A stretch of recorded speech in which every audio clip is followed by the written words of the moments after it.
Course एडेज की तरफ से कुछ basic terminology of transition complex की कुछ बेसिक टर्मिनोलॉजी। सबसे पहले उसमें है सेंट्रल मेटल आयन। देखिए सेंट्रल मेटल आयन किसको कहते हैं? जिस तरह हमारे पास कोऑर्डिनेट कॉम्प्लेक्स है और यहाँ पर आपके पास लिगेंड मौजूद है, अमोनिया लिगेंड मौजूद है।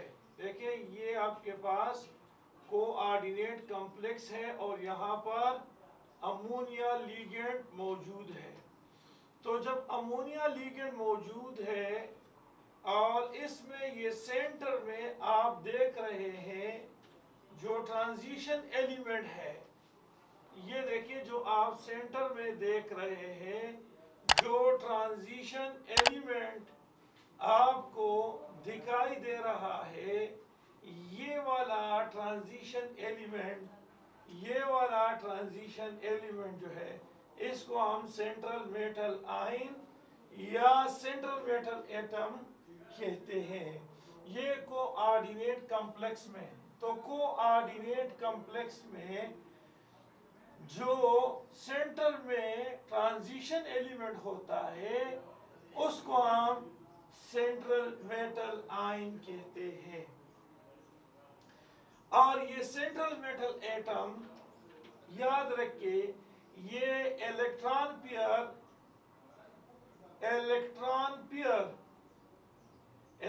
पेयर एक्सेप्टर होता है।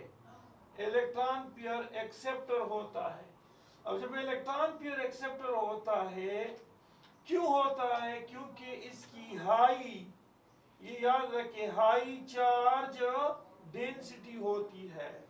चार्ज डेंसिटी हाई होती है, चार्ज डिवाइडेड बाय साइज। और ये याद रखिए, इसको हम लीवेस एसिड भी कहते हैं। ये लीवेस एसिड भी है। लिगेंड जो है, ये याद रखिए, ये इलेक्ट्रॉन पेयर डोनर होता है। ये इलेक्ट्रॉन पेयर डोनर होता है और इसको हम याद रखिए लीवेस बेस भी कहते हैं, इसको हम लिगेंड भी कहते हैं, ये न्यूक्लियोफाइल भी कहलाता है। तो ये याद रखिए, ये लिगेंड हमारे पास इसकी डेंटेंसिटी, इसकी जो है और किस्म है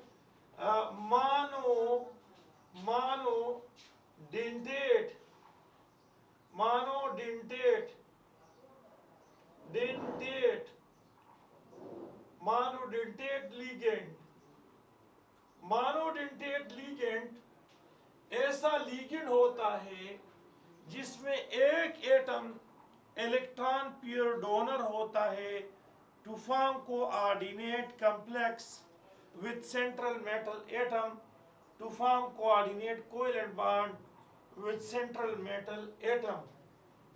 वो आपके पास है, फॉर एग्जांपल ये फ्लोरीन है, क्लोरीन है, ब्रोमीन है, आयोडीन है, ये हाइड्रोक्सो है, ब्रोमो है, क्लोरो है, फ्लोरो है। तो इसको हम मोनोडेंटेट कहते हैं। यानी इसमें एक एटम ऐसा होता है जो सेंट्रल एटम के साथ कोऑर्डिनेट कोवेलेंट बॉन्ड बनाए। दूसरा हमारे पास होता है बायडेंटेट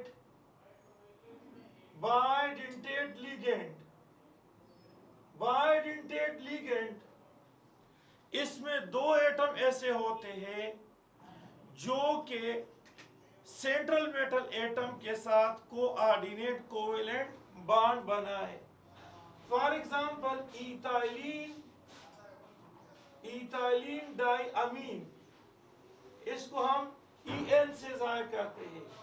ये देखिए इथाइलिन है और यहाँ पर डाइअमीन, ये देखिए ये इथाइलिन डाइअमीन है। तो ये एटम भी इलेक्ट्रॉन पेयर डोनर है, ये एटम भी इलेक्ट्रॉन पेयर डोनर है, इसको हम कहते हैं इथाइलिन डाइअमीन। इस तरह से ऑक्सीलेटिव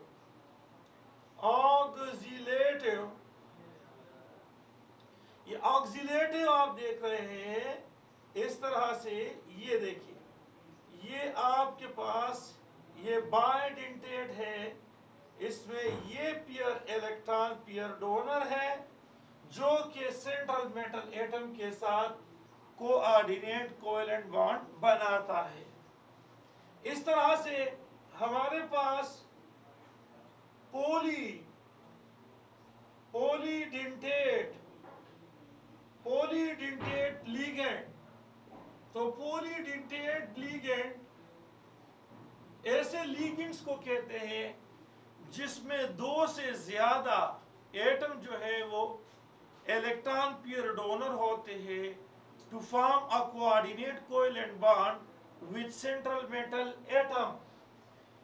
तो इसमें आपके पास है इथाइलिन डाइअमीन टेट्रा एसीटेट। ये देखिए इथाइलिन डाइअमीन टेट्रा एसीटेट। ये देखिए इथाइलिन डाइअमीन टेट्रा एसीटेट। ये देखिए ये लोन पेयर इलेक्ट्रॉन डोनेट करता है, ये करता है, यहां से ये करता है, ये इलेक्ट्रॉन पेयर डोनेट करता है, यहां पर से करता है, और यहां ये डोनेट करता है। ये हेक्साडेंटेट है, इसको हम क्या कहते हैं? Polydentate ligand. तो हमारे पास लिगेंड बहुत सारे होते हैं। तो मोनोडेंटेट के अलावा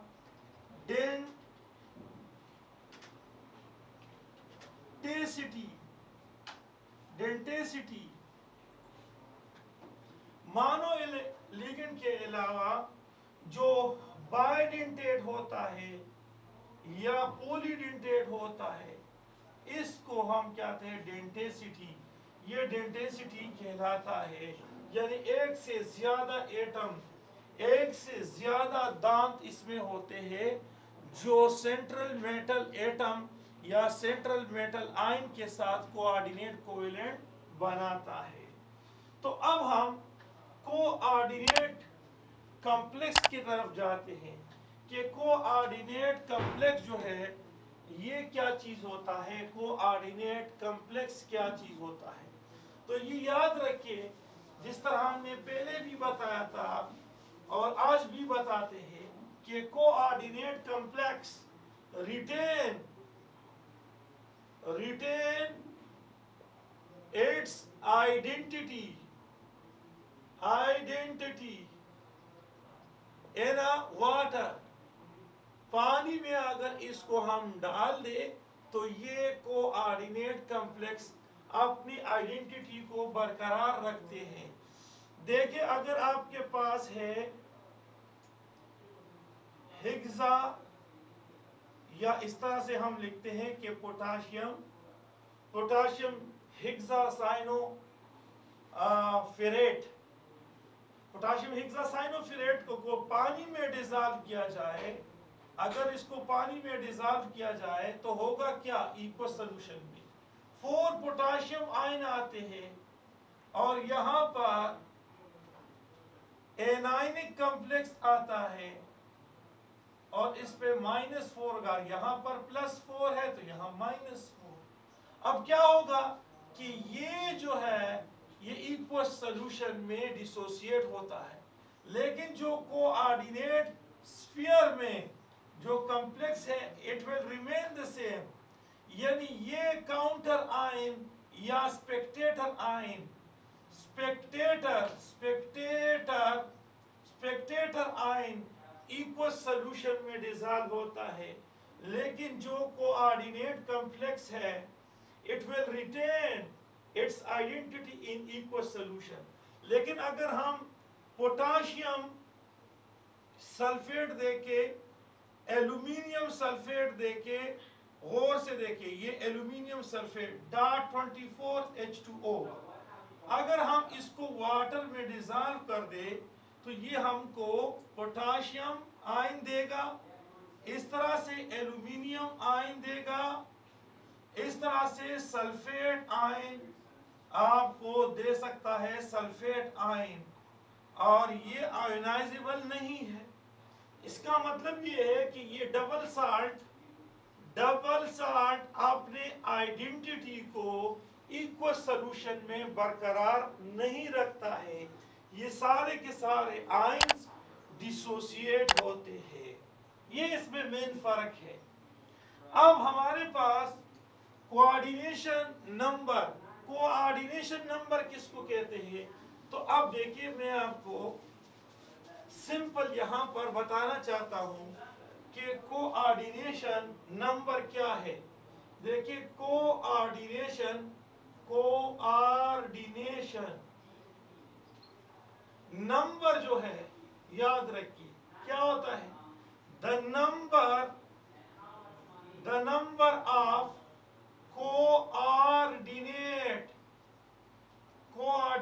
covalent bond, the number of coordinate covalent bond formed by central metal ion with number of ligand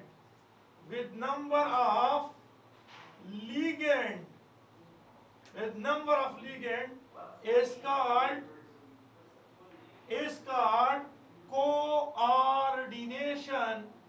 इसको हम कहते हैं कोऑर्डिनेशन नंबर। इसको हम कोऑर्डिनेशन नंबर कहते हैं। The number of coordinate covalent bond form by central metal ion with transition with number of ligand is called coordination number. इसको हम कोऑर्डिनेशन नंबर कहते हैं। अब हम यहां देखते हैं कि कोऑर्डिनेशन नंबर, हमारे पास ये कोबाल्ट है +3, यहाँ इसके पास अमोनिया है NH3, यहाँ इसके पास दूसरा अमोनिया है NH3। आप ये वाला देखिए, ये एक और NH3 है, ये देखिए ये आपके पास एक और NH3 है, यहाँ से एक और NH3 आ जाता है, ये देखिए यहाँ से एक और NH3 आ जाता है। तो अब ये जो सेंट्रल मेटल आयन है, इसने कितने कोऑर्डिनेट कोवेलेंट बॉन्ड बनाए? 1 2 3 4 5 6। तो इसका कोऑर्डिनेशन नंबर क्या हो गया? इसका कोऑर्डिनेशन नंबर हो गया 6। इस तरह से अगर आप देखें, आपके पास सपोज है प्लाटिनियम और यहाँ इथाइलिन डाइअमीन है, यहाँ इथाइलिन डाइअमीन है। आपने इसको नहीं देखना है, ना ये कहना है कि the number of ligand bonded with the central metal atom is called coordination number. ये गलत है। नहीं, कोऑर्डिनेशन जो सेंट्रल मेटल आयन है, ये कितने कोऑर्डिनेट कोवेलेंट बनाता है लिगेंड्स के साथ। अब देखिए यहाँ पर आपके पास लिगेंड 2 है, लेकिन ये बॉन्ड कितने बनाते हैं इसको आप गौर से देखिए। ये देखिए, ये इथाइलिन डाइअमीन है, गौर से देखिए, ये इथाइलिन डाइअमीन है। तो ये यहां से एक कोऑर्डिनेट कोवेलेंट बॉन्ड, एक यहां से, गौर से देखिए, यहां पर से एक कोऑर्डिनेट कोवेलेंट बॉन्ड और यहां से एक कोऑर्डिनेट कोवेलेंट बॉन्ड बनाता है। कितने बनाए? 1 2 3 4। तो हमारे पास कोऑर्डिनेशन नंबर मालूम करने के लिए ये जरूरी नहीं है कि आप कहोगे कि the number of ligand attached to the central metal atom is called coordination number. गलत है। कोऑर्डिनेशन नंबर कहते हैं the number of covalent bond found by central metal atom या central metal ion with the number of ligands is called coordination number।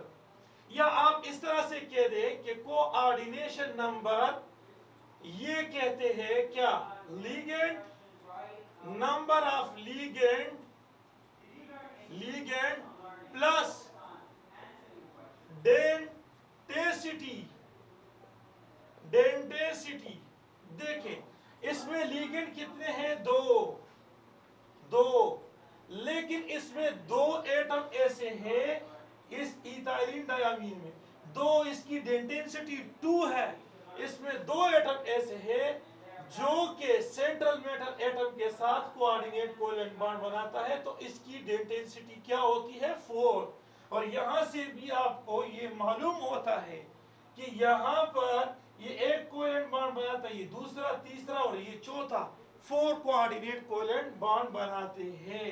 तो अब देखिए coordination number of ligand plus denticity, तो ये यहां से भी आपको पता चलता है कि जितने लिगेंड हो और उसकी डेंटेसिटी हो, उसको समीशन के अगर समाप्त कर दे तो ये कोऑर्डिनेशन नंबर के बराबर होता है।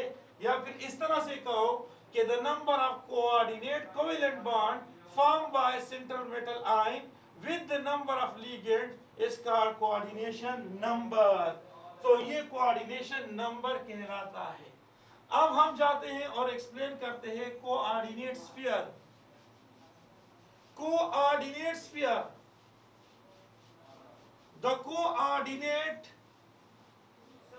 Complex, coordinate complex. देखिए coordinate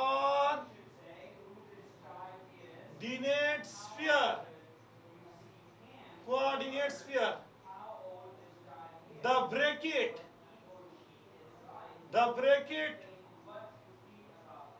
which enclosed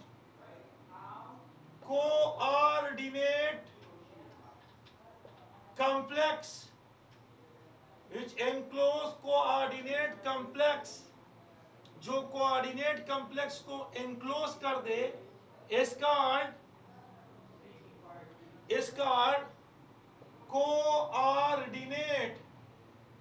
coordinate sphere, इसको हम कोऑर्डिनेट स्फीयर कहते हैं। अब ये कोऑर्डिनेट स्फीयर ये कैटायनिक भी होता है। अगर ये आपके पास coordinate sphere central metal atom है, यहां लिगेंड है, ये कोऑर्डिनेट स्फीयर, ये लिगेंड है, ये सेंट्रल मेटल एटम है। अगर ये आपके पास कैटायनिक है तो ये बाहर एनाइन के साथ क्या बनाएगा, ये बनाएगा आयनिक बॉन्ड, ये उसके साथ आयनिक बॉन्ड बनाता है। और अगर ये coordinate sphere central metal atom है और ये लिगेंड है, और ये आपके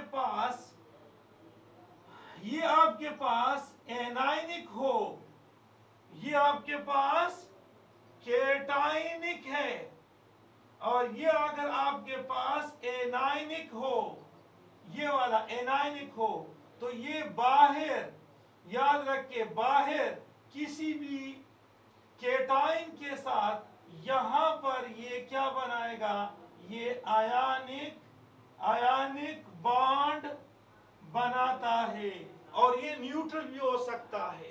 तो coordinate sphere, the bracket which enclose coordinate complex is called coordinate sphere.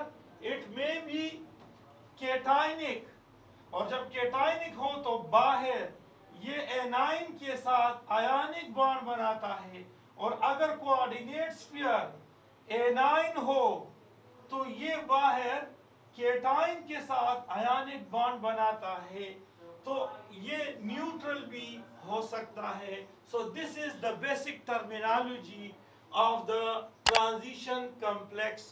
Okay, thank you for watching this videos. Allah Hafiz.